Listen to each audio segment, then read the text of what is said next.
Bom dia, turma do quinto ano! Olha eu aqui mais uma vez, vamos lá para a nossa aula de história de hoje? Hoje nós vamos finalizar o capítulo 7. A nossa aula de hoje está entre as páginas 277 até a página 282. Primeiro vamos relembrar a semana passada.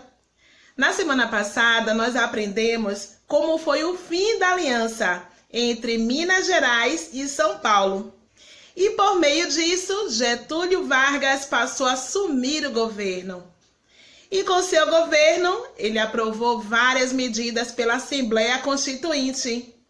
E uma essas medidas aprovadas para essa série de mudanças foi o voto secreto, o voto feminino, a proibição do trabalho de menores de 14 anos, o ensino primário obrigatório e gratuito, jornada de trabalho de 8 horas diárias, descanso semanal, férias anuais remuneradas.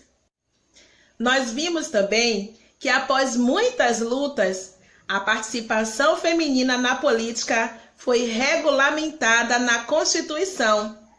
E vimos a primeira mulher ser eleita deputada federal. Vocês lembram o nome dela? Foi Carlota Pereira de Queiroz. Hoje nós vamos conhecer o Estado Novo. Mas você sabe o que é ditadura? Ditadura é uma forma de governo autoritário, exercida por uma pessoa ou um grupo de pessoas, onde a liberdade de expressão e os direitos dos cidadãos é bem limitado. O Estado Novo foi o golpe de Estado dado pelo presidente atual daquela época, Getúlio Vargas, por cancelar as eleições democráticas que estavam para acontecer em 1938, dando início à ditadura. Getúlio Vargas, ele passou a adotar uma série de medidas radicais, tomando decisões por conta própria e sem consultar outros políticos e a população, como, por exemplo, anular a Constituição, fechar o Congresso Nacional e, por fim, com os partidos políticos, além de instaurar a censura para que o seu governo não fosse criticado. Getúlio Vargas era um político populista. Ele aprovava medidas para agradar o povo e ter o apoio deles, além de atender os interesses dos mais ricos também. E uma das coisas que ele fez pela população foi atender às reivindicações dos trabalhadores, como a jornada de 8 horas diárias, férias remuneradas, salário mínimo, além de oficializar esses direitos por meio da consolidação das leis de trabalho, CLT. Além de favorecer também aos trabalhadores, ele mantinha um controle das relações trabalhistas por meio dos sindicatos.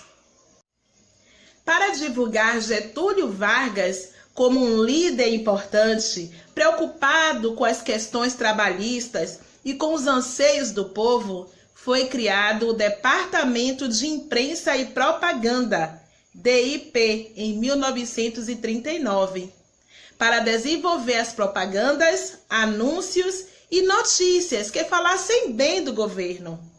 E essa instituição fiscalizava a mídia para evitar que transmitissem mensagens contrárias ao governo. Essa imagem aí no seu módulo, na página 280, ela destaca a figura de Getúlio Vargas, valorizando e destacando ele como líder da nação e dos trabalhadores. O rádio ficou muito popular na década de 1930. E com isso, Getúlio Vargas aproveitou esse meio de comunicação como uma forma de divulgar as informações das ações do governo.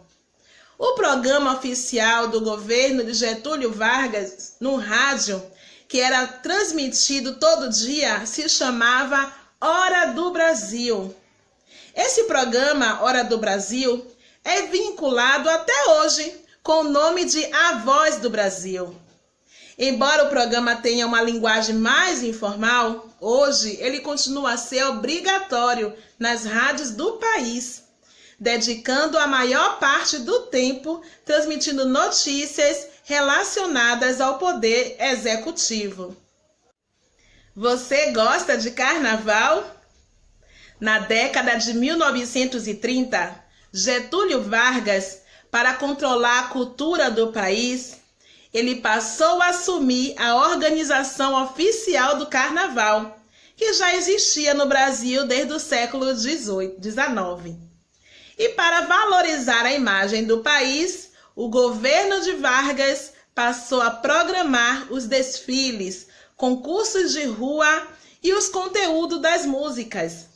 A população rica, ela festejava o carnaval em bailes realizados em clubes e salões particulares. Vamos exercitar o que nós aprendemos hoje na nossa aula de história? Vamos lá então. Pegue seus módulos na página 279, 283 e 284 e realizem essas atividades. Vou estar aguardando lá no nosso grupo a atividade de vocês. Combinado? Até a próxima aula de história.